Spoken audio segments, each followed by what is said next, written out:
sesuatu yang merupakan indikasi daripada Islam ini senantiasa digandengkan man kana yu'minu billahi wal yaumil akhir.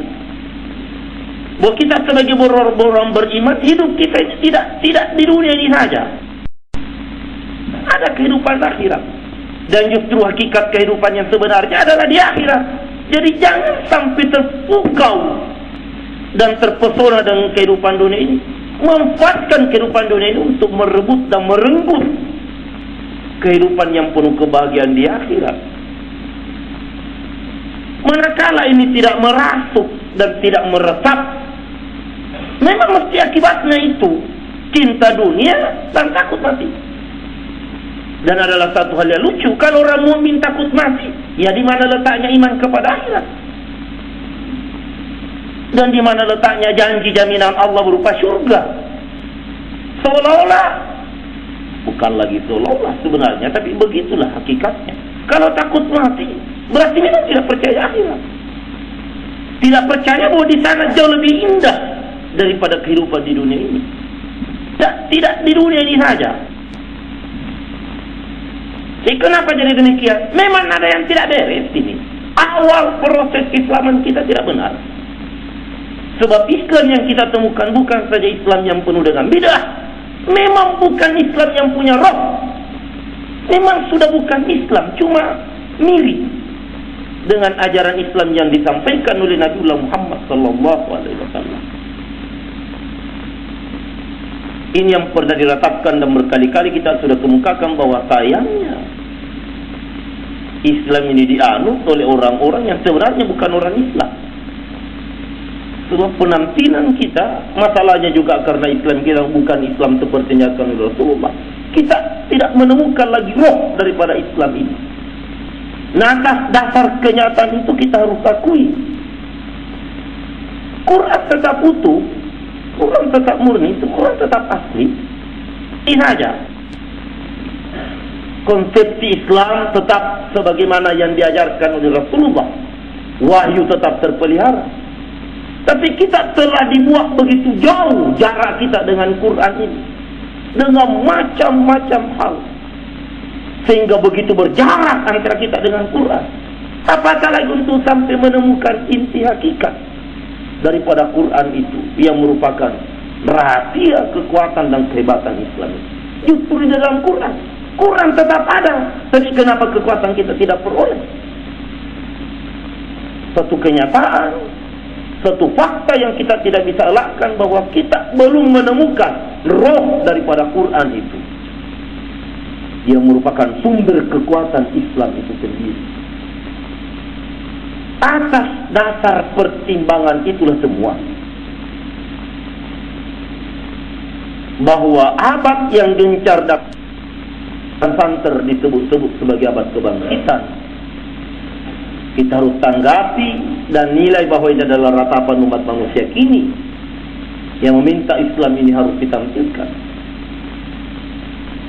Dan setelah kita menjamin keikhlasan kita bahwa kita tidak punya ambisi dan emosi, tidak juga benci dan iri, tapi hanya karena meyakini bahwa memang Islam inilah resep yang paling mujarab untuk memecahkan problem ini. Dan setelah menyadari bahwa Islam yang kita kenal sekarang adalah Islam dalam bentuk kulitnya saja, sebab dengan mengukur salat yang kita kerja kok tidak melahirkan apa yang dinamakan as-sakinah dan mutmainnah, tidak memberikan kemenangan yang justru dijanjikan setiap panggilan salat, tidak merasakan apa yang dirasakan oleh Nabi dan para sahabat. Dengan itu semua kita tidak punya cara lain selain daripada memacu diri untuk melakukan penggalian langsung dengan menjadikan sejarah kehidupan Rasulullah sallallahu alaihi wasallam sebagai standar. Bagaimana caranya Nabi mempelajari Quran itu? Dan bagaimana caranya Nabi memperlakukan Quran itu? Untuk kemudian supaya kita juga segera seperti itu. Masalahnya, kita hidup di abad kini. Kita hidup di abad pada saat umat Islam dituntut dan diharapkan untuk memainkan peradaban. Jadi kita tidak bisa mengelak Sebab kita terlanjur, maaf, katakanlah terlanjur tahu bahwa begini jalan ceritanya. Jadi kalau kita diperhadapkan di pengadilan nanti di depan Allah Subhanahu wa taala, kita mau bilang apa?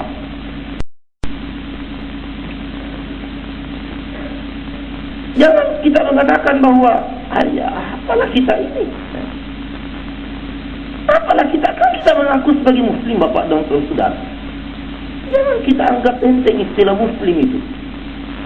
Mengaku sebagai orang mukmin, mengaku sebagai orang muslim, apalagi kalau sudah mengaku sudah bersyahadat, itu berarti kita sudah diterima oleh Allah Subhanahu wa taala sebagai mujahidku, sebagai karyawannya, sebagai khalifahnya. Mengecilkan hati kita sebagai muslim berarti mengecilkan jaminan Allah kepada setiap orang muslim dan orang mukmin.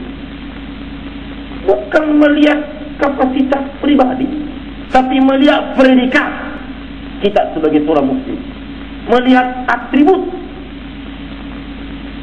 Berdasarkan pengakuan kita harus konsekuen. Kita harus mampu menjaga kondisi daripada pengakuan itu. Jangan kita bikin malu Islam, Bapak dan Saudara. Kenapa mau mengaku Islam kalau bikin malu saja? Islam yang kayak begitu itu, yang tidak mampu memecahkan persoalan, Islam yang bikin keruwetan saja, Islam jadi beban saja. Kita harus tanya, apa sekarang keuntungannya Islam saja? Nyong ini masuk Islam, kan mestinya begitu ucapan kita pada kita. Wahai beta, wahai fulan bin fulan, sejak ente ini masuk Islam, katakanlah begitu, apa untungnya Islam? Dalam pengertian sejauh mana Islam ini bergerak maju ke depan, sejauh mana Islam ini berhasil melangkah maju berdasarkan pengakuan kita, memberikan bias-bias yang meyakinkan. Sejak kita masuk, daya dukung yang telah kita berikan, apa andil kita untuk menunjukkan bahwa Islam itu ya lu walayu la alai. Ini namanya anak tanggung jawab. Ini namanya konsekuensi daripada keislaman pengakuan kita. Justru pada saat kita hidup di sekarang ini, Islam memang dituntut betul untuk tampil. Nah justru karenanya jangan kita tunda, walaupun dengan sangat berat. Kita katakan berat sebab dengan tidak menuduh dan mencurigai siapa-siapa. Tapi begitulah realita yang membuat kita mengambil kesimpulan ini. Inilah akibat Islam ini pernah mengalami masa kekaburan dan kemunduran selama 7 abad terakhir ini. Selama 7 abad terakhir ini, kaji-kaji dasar Islam justru merupakan sumber kekuatannya itu terbungkus sedemikian rupa, hingga katakanlah nyaris menjadi pengajian yang cukup tabu. Sepertinya orang jadi takut menghidangkan, orang jadi takut mengkonsumsikannya.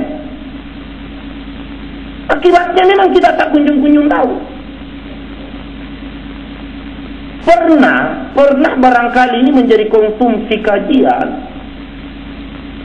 tapi dibuat sedemikian rupa sehingga dia merupakan kajian-kajian yang begitu rahasia, katakanlah ditarikatkan. Harus di tengah malam pakai kelambu,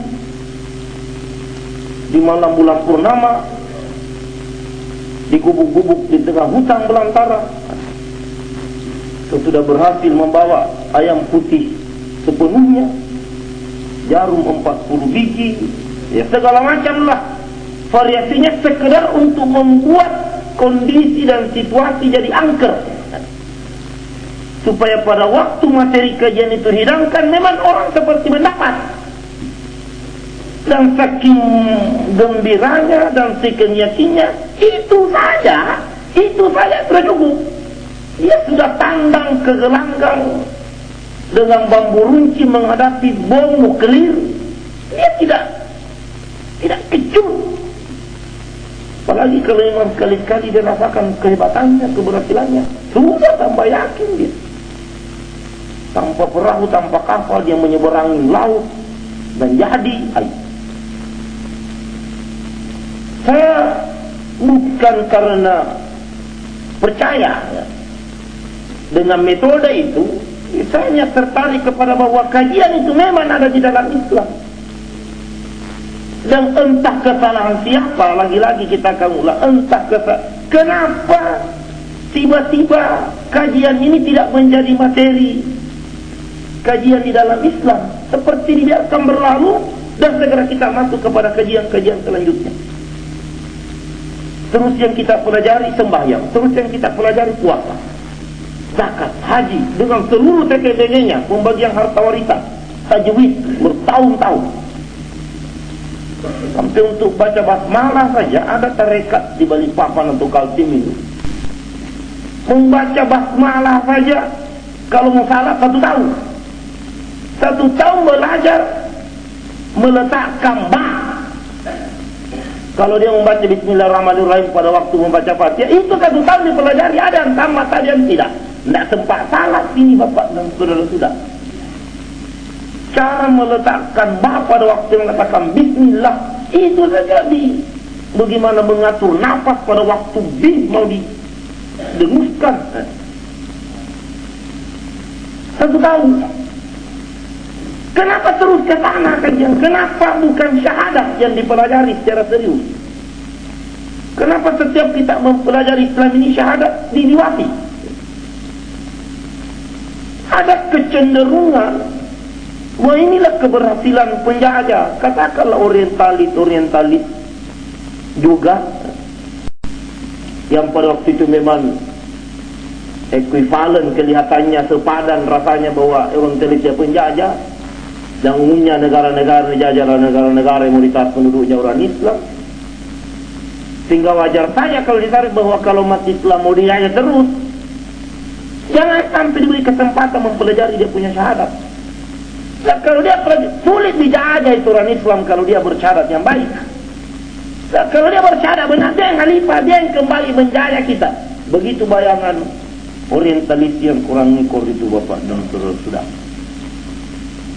Dan betul, di dalam literatur Islam ini kita asyik mempelajari yang lain tanpa ada waktu rasanya mempelajari syahadat yang benar. Dan secara jujur kita katakan, apa boleh buat ini belak-belakan ini Bapak dan saudara-saudara. Apa betul syahadat kita ini memang sudah dapat dipertanggungjawabkan atau tidak? Yang paling jujur kita saja yang masing-masing memberikan jaminan dan keputusan. Apa betul kita punya syahadat yang kira-kira sudah sah? Apa sudah dapat dipertanggungjawabkan tempat tegaknya salat, puasa, zakat dan ibadah-ibadah yang lain? Sejauh mana jaminannya bahwa syahadat kita ini sudah dapat dipertanggungjawabkan? Dan selama ini tidak jangan heran kalau kita tidak memiliki kemampuan dan kekuatan sebagaimana yang dituntut oleh Islam itu sendiri, apatah lagi dalam hubungannya sebagai menyerapkan oleh umat manusia sekarang. Dan alhamdulillah, karena kita tinggal di Indonesia dan memang kita ini